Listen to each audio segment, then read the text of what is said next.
Pues habíamos prometido dedicar un territorio negro a la guerra de dosieres, detectives, espías y todo eso que tiene lugar en lo que antes se llamó Oasis Catalán. Qué tiempos aquellos, ¿eh? Bueno, pues con Rendueles, Luis Rendueles y Manu Marlasca. Saludo a los dos, buenas tardes. Hola. Buenas tardes, tienes a Luis por ahí cerca, creo, ¿no? Hombre, lo tengo aquí pegado a mí. Está pegado, pero está aquí, que vamos, estamos sentados en la misma sillita. Bueno, pues vamos pues a... Cuídamelo. Ahí. Sí, se cuida solo ya, ¿eh? Bueno. Se cuida solo. Ha estado toda la mañana en muy buena compañía. Sí, la correspondiente, hombre, la correspondiente a un experto en territorios negros, ¿eh? No daremos más detalles, pero, o sea, que muy bien. Sí, muy buena. Vamos a sumergirnos hoy en esa lucha en las alcantarillas entre los servicios de información del Estado, de España me refiero, y algunos políticos catalanes y sus circunstancias, ya las iremos viendo, que quieren avanzar hacia la independencia.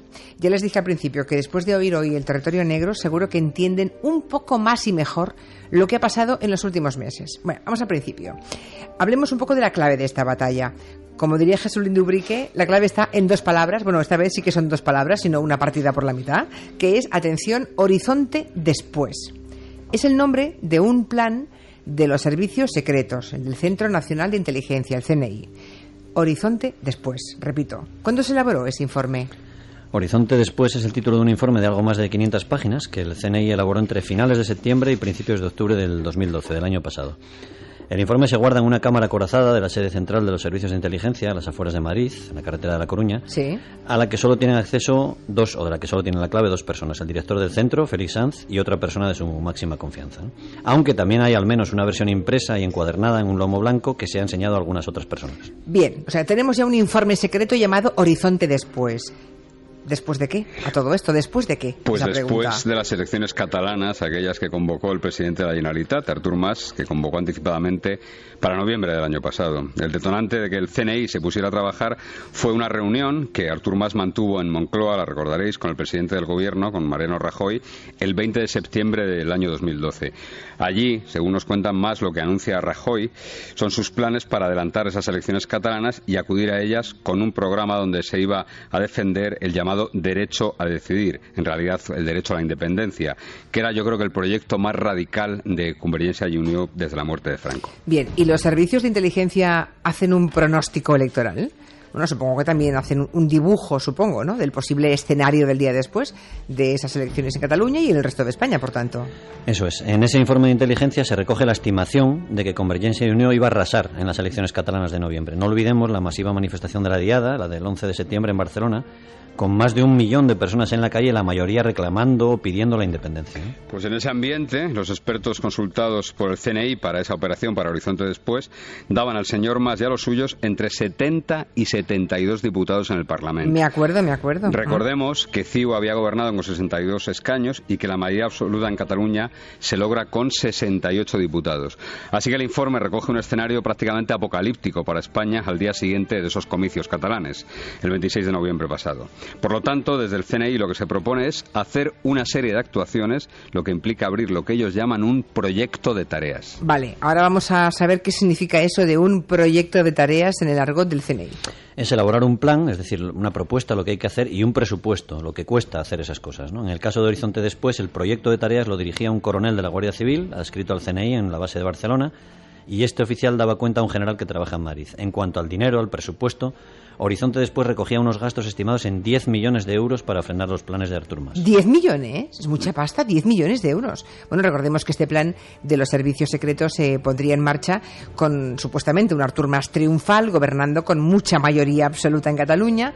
Pero, ¿en qué se iba a gastar el CNI 10 millones de euros? Pregunto. Bueno, pues el proyecto se divide en 3 áreas. La primera es la batalla mediática. Se propone que hay que fomentar y hasta financiar, siempre de forma indirecta, naturalmente, la participación de algunos tertulianos y de periodistas favorables pues a que Cataluña siga siendo parte de España en medios de comunicación para el público catalán. Se proponía también la conveniencia de contactar con algunos personajes claves en esta línea en Cataluña, ¿no? Algún humorista, alguna periodista y directora de un programa de radio, por ejemplo. ¿Perdón? Algún futbolista del Barça, para que defiendan en público, defendieran, llegado el caso, llegada la consulta, sin ambajes en público, insisto, que Cataluña y España funcionan mejor juntos. Oye, no entiendo. ¿Qué queréis decir con contactar y movilizar de forma indirecta? ¿Eso cómo se hace? A ver. Pues hombre, el CNI no te va a llamar a ti directamente, ni a Carmen, y te va a decir, oye, queremos que salga en TV3 y digas tal cosa, ¿no? No funciona así. Hay maneras de llegar a la gente a través de amigos, a través de otros compañeros de profesión, de algunos abogados que tienen buenos contactos con el CNI para hacer llegar ese mensaje, ¿no? También se pueden organizar o apoyar pues determinadas movilizaciones aparentemente espontáneas. Y en ese ámbito de campaña mediática o de movilización mediática nos faltaba una pata más, que es la más cara. El informe del CNI proponía regar con mucho dinero a los medios de comunicación que defienden la unidad entre Cataluña y el resto de España. Esos medios son minoritarios y son poco influyentes aquí en Cataluña, y al fin y al cabo nos dicen que es lo que lleva haciendo la Generalitat con sus medios afines a sus tesis, a las nacionalistas catalanas, mucho tiempo, ¿no? Y eso también se haría indirectamente, supongo, tampoco se va a hacer burdamente. Claro, pero ¿qué periódico no agradece hoy día una buena campaña de publicidad de un ministerio, por ejemplo? O aún mejor, de una empresa privada que puede ser hasta creada por el propio CNI exclusivamente para eso, para esa campaña publicitaria. O volviendo al ejemplo del revés, ¿quién no agradece financiación y subvenciones por parte del gobierno catalán o del español? Uf, yo estoy sudando ya. Bueno, hemos visto lo que vosotros llamáis la parte blanda, porque esto es la parte blanda del informe del CNI sobre qué hacer en Cataluña. Y ahora atención, porque ahora viene lo duro. A mí ya me parece esto que hemos contado hasta ahora bastante potente, pero en fin, ahora viene lo duro. A ver. Horizonte después recogía 2 líneas más de actuación previstas por los servicios secretos y de gasto de dinero, por tanto. Una consiste en realizar investigaciones sobre algunos políticos catalanes, los independentistas o los que puedan ser independentistas de última hora, y si se consigue alguna información comprometedora, se podría utilizar, por ejemplo, para sugerir al interesado que era conveniente frenar esas ansias de romper con España. Ostras, esto, ¿puedo decir, no, que me parece gravísimo? Sí, pero bueno, el CNI, tenlo en cuenta, tiene entre sus misiones preservar la Constitución, y la Carta Magna, recoge y defiende la unidad de España, así que está legitimado para moverse en ese ámbito, desde luego. Lo que ocurre es que este es un terreno muy delicado y además en los últimos años y después de bastantes escándalos, los servicios secretos ya tienen que pedir autorización a un juez para esas operaciones, ¿no? De ahí que la propuesta era contratar a alguna agencia de detectives para que hiciera el trabajo de campo. Uy, me está empezando a sonar mucho todo esto.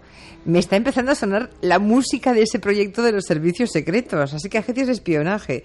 Bueno, pero decíais que faltaba una tercera pata, una tercera área de actuación en ese horizonte después. ¿Cuál es? Sí, es más sencilla, es tirar de archivo directamente. Consistía en recuperar viejas informaciones, chivatazos, dosieres sin contrastar sobre algunos políticos catalanes y sus familias y darles nueva vida, resucitarlos, ¿no?, en los medios. Recordemos que fue el CNI, por ejemplo, el que consiguió la información de que el que fuera vicepresidente de Cataluña, el independentista Carod Rovira, se había reunido con ETA los primeros días de enero en 2004 y había propuesto a los terroristas, entre otras cosas, una tregua sin atentados solo en territorio catalán, ¿no? Sí. Esa información fue publicada luego en ABC y provocó la salida del gobierno de Carod. El CNI en su día dijo estar muy molesto, muy disgustado con esa filtración. Todo mentira, claro.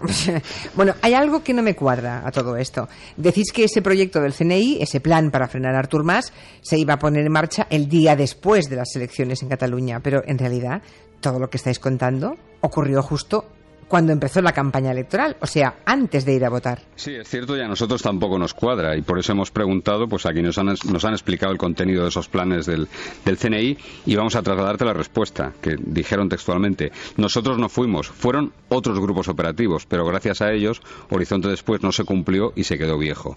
Es decir, la coalición que dirige Artur Mas no sacó esos 70 escaños que le daban las encuestas, sino 50, 12 menos de los que tenía después de una campaña electoral que fue cuanto menos atípica. Cuando decís otros grupos operativos, ¿exactamente qué quiere decir? Porque lo que se publicó en campaña electoral y se sabe hasta ahora es el famoso borrador de aquel informe policial sobre las familias de Pujol y de Artur Mas y sus presuntas cuentas en Suiza.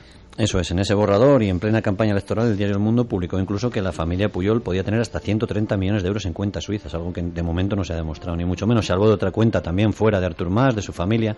Se dijo que todo correspondía a un borrador de la Unidad de Delincuencia Económica y Financiera, la famosa UDEF. Pero su jefe lo desmintió ante el juez. Nosotros, que tenemos algunos amigos allí, algunos excelentes policías que trabajan allí, los que han hecho, por ejemplo, operaciones contra la corrupción en Marbella, el caso Gürtel o caso Bárcenas, ya no sé cómo llamarlo, ¿sí?, la detención de Díaz Ferrán, por ejemplo, ellos nos garantizan seguro que el borrador no está hecho por ellos. Ya, pero el ministro del Interior, Jorge Fernández Díaz, ha avalado lo que pone ahí. Dice que son datos de otros sumarios. Claro, todo eso coincide con los planes que me habéis contado del CNI. Esos de recuperar viejas historias. ¿Cuál es la verdad, entonces? O sea, ¿fue el CNI el que filtró esto en plena campaña para evitar los resultados electorales que ellos temían? Mira, lo cierto es que solo hay un policía expedientado por este asunto y es un líder sindical, Sánchez Fornet, que dirige el SUP, el sindicato mayoritario de la policía. Fornet asegura que él, el borrador, a él el borrador se lo dan 3 policías y repetimos textualmente lo que nos ha contado. Cansados de que ya hace 20 años se plantearan el asunto de los negocios de los hijos de Pujol sin que nadie hiciera nada, ¿no? Fornet dice que esta información también la tenía el CNI y no sabe si esos 3 policías fueron inspirados, como dice él, por algún alto cargo político o policial. En ese borrador y en otros documentos que circulan desde entonces, algunos me los ha traído aquí Luis Rendueles y he echado algunas ojeadas. Es curioso. Hay algunas mentiras, ¿no? Hay algunas inexactitudes, pero también hay datos ciertos. La mezcla de todo eso es explosiva, claro. Claro, es que una campaña de descrédito tiene que partir de algún dato real, mínimamente real, porque si no, no funciona. Es gas, simplemente, ¿no? Y es cierto que Convergencia tiene un problema gravísimo en el caso Palau de la Música. Es cierto que tiene un tesorero imputado por cobrar comisiones a grandes empresas españolas, Ferrovial la mayoría de las veces, pero algunas otras también, a cambio de conceder obra pública aquí en Cataluña, ¿no? Convergencia Democrática, el partido del señor Mas, tiene su sede principal en Barcelona, embargada por orden del juez. También es verdad eso, sí, claro. Oriol Pujol, uno de los hijos del expresidente de la Generalitat y actual secretario general de Convergencia, está imputado en otro juzgado por otro tema de corrupción, el de la ITV. Y en cuanto a Artur Mas, su padre, lo contamos aquí hace algún tiempo, tuvo una cuenta secreta en Liechtenstein, un paraíso fiscal, que fue descubierta gracias a un delator y pagó la sanción. Pero de eso hablamos ya aquí hace años, claro, que eso ya se sabía. Eso es. Y el borrador que difundió El Mundo movió las aguas de ese oasis e hizo posible que se supieran más cosas que son ciertas. Que otro hijo de Jordi Pujol, Oleguer, legalizó 3 millones de euros que tiene en Suiza gracias a la amnistía fiscal, precisamente. Y otro hijo más, Jordi, repatrió 2 millones de euros más con la amnistía. Entonces Jordi Pujol hijo fue el protagonista en directo de otra historia vieja filtrada a la prensa durante la campaña electoral. Recordemos el encuentro el 7 de julio del 2010 en un restaurante de Barcelona entre la que había sido su novia, María Victoria Álvarez, y la líder del PP, Alicia Sánchez Camacho. Y todo eso, recordemos, que fue grabado por una agencia de detectives. Sí, era un asunto viejo, antiguo, una grabación antigua que surgió también muy oportunamente en plena campaña electoral catalana, ¿no? La expareja de Jordi Pujol Ferrusola había declarado ya que vio cómo el hijo del expresidente llevaba y traía billetes de 500 euros en bolsas durante sus viajes a Andorra. Y todo eso ha servido al final, el escándalo de la campaña, para que la Audiencia Nacional ahora sí esté investigando ya a ese otro hijo de Pujol. Ya, pero todos estos trapos sucios, ese dinero de los hijos de Jordi Pujol, ¿eso ya se sabía en el Centro Nacional de Inteligencia? ¿Y desde cuándo se sabía? Bueno, pues nos dicen que eran historias antiguas, nunca confirmadas hasta ahora. Y el CNI, recordemos, no puede judicializar casos, no es una policía judicial. Recopila los datos y propone actuaciones a los jueces. En cuanto a la familia Pujol, hubo un episodio curioso cuando varios agentes acudieron a entrevistarse en Suiza con Arturo Fasana, con el gestor suizo que lleva las cuentas y las inversiones de miles de millones en algunos españoles, entre otros Correa. Bueno, recordemos que el tal Arturo Fasana, ya lo habéis contado aquí, ese que llevaba no solamente la fortuna oculta de Francisco Correa, también lleva la fortuna de los Albertos, y también tuvo algo que ver con la princesa Corina, incluso. Sí, algo. Fasana movía hasta 15.000 millones de euros de ciudadanos españoles ocultos en Suiza y en otros paraísos fiscales. 15.000 millones de euros. Bueno. Y en aquel encuentro, Correa tenía solo 21 de aquellos. Ya. Y en aquel encuentro varios agentes allí en Suiza con él ven cómo él tiene en su despacho un cuadro de la Sagrada Familia de Barcelona. Le preguntan por el cuadro, por el motivo de tanto cariño a Cataluña, y responde: tengo muy buenos clientes en Barcelona y también muy buenos clientes en Madrid. Y luego, según nos cuentan, dio algunos nombres de personas muy importantes que dejaron temblando a los agentes. Entre esos nombres hay gente que dice que estaba el de algún familiar de Jordi Pujol, pero de esa lista Fasana nunca más se ha sabido. Y hay otra lista, recordemos, que es la lista Falciani, que ya tienen los servicios secretos y que es también un arma poderosísima contra muchos millonarios, no solamente catalanes, también del resto de España. Recuerden que es la que ha facilitado Hervé Falciani, de ahí su nombre, que era aquel trabajador del banco suizo HSBC, al que agentes del CNI actualmente tienen protegido y custodiado en algún lugar seguro. O sea, ese hombre debe estar en manos del CNI como en las películas, ¿no? No sale ni a comprar la leche él solo. Recordemos que Falciani huyó de Suiza, que todavía le reclama para meterle en prisión, tras llevarse en el año 2009 una lista de 130.000 clientes que sacó de los ordenadores del HSBC donde trabajaba. Fue detenido, dicen que por casualidad, cuando llegó en barco a Barcelona desde Francia, ingresó en prisión, reclamado por Suiza, pero hace poco la Audiencia Nacional decidió liberarlo, concretamente el pasado mes de diciembre, y desde entonces está en paradero desconocido, protegido, por supuesto, por el CNI, y según dicen, colaborando en varias investigaciones. Ya, ¿y este Falciani ha hablado alguna vez de los hijos de Jordi Pujol como clientes del Banco Suizo? Porque... No lo sabemos, pero sí que existe un documento con sello del banco de Falciani, del HSBC, donde el banco se dirige a Jordi Pujol Ferrusola, con el número de DNI, dirección y trabajo, y donde se asegura que tiene cuenta con ellos desde el año 91. El abogado Jordi Pujol hijo, con el que nosotros hemos hablado, asegura que es una falsificación y que ha pedido a la Audiencia Nacional que coteje el nombre de su cliente con las informaciones, con la lista de Falciani. Así que no sabemos si se trata de un episodio más de la guerra sucia o de un documento basado en hechos reales. Bueno, llegamos al final. Tengo dos preguntas. Una que aún no me habéis respondido es: ¿quién mueve todas estas historias para evitar el triunfo arrollador de Convergencia que tenían previsto? Que a lo mejor tampoco iba a ser verdad, pero bueno, ¿quién mueve las historias, esos hilos? Bueno, la verdad absoluta no la tenemos, naturalmente, nosotros, pero bueno, hay varias posibilidades. El CNI se asustó con el panorama y decide no esperar, apoyado en otras informaciones de la policía o otros elementos de servicios de información que actuaron por su cuenta, ¿no? Le hemos preguntado a varias personas eso. Insistimos, desde el CNI se nos dice que fueron otros, que no fueron ellos. Pero un veterano policía, que lleva muchos años en grupos operativos, primero contra ETA y luego contra los islamistas radicales, y siempre trabajando pues prácticamente al filo de la ley, nos respondió esto y vamos a intentar imitar el tono que es inimitable. Pero bueno, nos dijo textualmente: vosotros creéis que toda esta historia la están montando unos policías por su cuenta, unos patriotas, pero estáis gilipollas, ¿de dónde os habéis caído?